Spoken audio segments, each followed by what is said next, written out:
शामिल कंदासीं। सिंध सरकार सूबे में अमन अमान बरक़रार रखण लाइ सूबे में 90 ॾींहनि लाइ हथियारनि जी निमाइश ते पाबंदी लागू करे छॾी आहे। अहम ख़बर आहे जेका असां सां शेयर कयूं पिया। सिंध सरकार सूबे में अमन अमान बरक़रार रखण लाइ सूबे में 9 ॾींहनि लाइ हथियारनि जी निमाइश ते पाबंदी लॻाए छॾी आहे। ख़बर शामिल करे रहिया आहियूं। सिंध सरकार सूबे में अमन अमान बरक़रार रखण लाइ सूबे में 90 ॾींहनि लाइ हथियारनि जी निमाइश ते पाबंदी लॻाए छॾी आहे। यह अहम ख़बर है जेका असां शेयर कयूं पिया। सिंध सरकार सूबे में अमन अमान बरक़रार रखण लाइ सूबे में 90 ॾींहनि लाइ हथियारनि जी निमाइश ते पाबंदी लागू करे छॾी आहे। सिंध जे घरू खाते पारां जारी कयल नोटिफिकेशन मूजिबि पुलिस ऐं कानून लागू कंदड़ एहलकारनि ते पाबंदी लागू न थींदी। सिक्योरिटी गार्ड्स खे ड्यूटी दौरान हथियार गाॾी अंदरि रखण जी हिदायत कई वई आहे। सूबे घरू वज़ीर जो चवणु आहे त नोटिफिकेशन जी भञकड़ी कंदड़ ख़िलाफ़ कानूनी कार्रवाई कई वेंदी।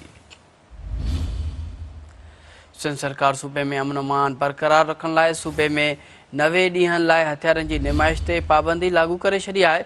सिंध जे घरू खाते पारां जारी कयल नोटिफिकेशन मूजिबि पुलिस ऐं कानून लागू कंदड़ एहलकारनि ते पाबंदी लागू न थींदे सिक्योरिटी गार्ड्स खे ड्यूटी दौरान हथियार गाॾी अंदरि रखण जी हिदायत कई वई आहे।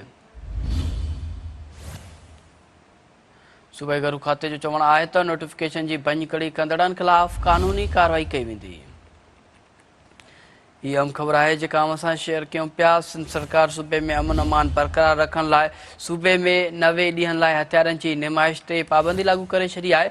इन हवाले सां वधीक तफ़सील मालूम कंदासीं। लाइन ते मौजूद आहे फयाज़ कुरैशी। जी फयाज़, कहिड़ा तफ़सील आहिनि?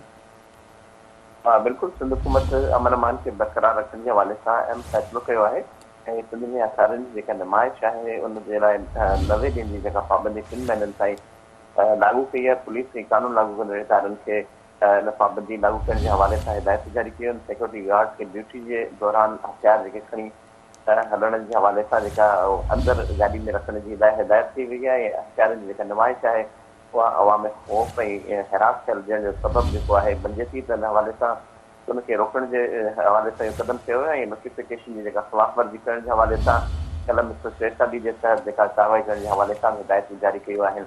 मुख़्तलिफ़ दफ़नि में सिंध हुकूमत पारां अहिड़े क़िस्म जा जेके फ़ैसिला कया विया आहिनि। हाणे 90 ॾींहनि जे लाइ 3 महीननि जे लाइ इन हवाले सां बाज़ाब्ता तौर ते पाबंदी लागू करे नोटिफिकेशन जारी कयो वियो आहे। जी, वॾी महिरबानी फयाज़ कुरैशी तफ़सील ॿुधाइण लाइ।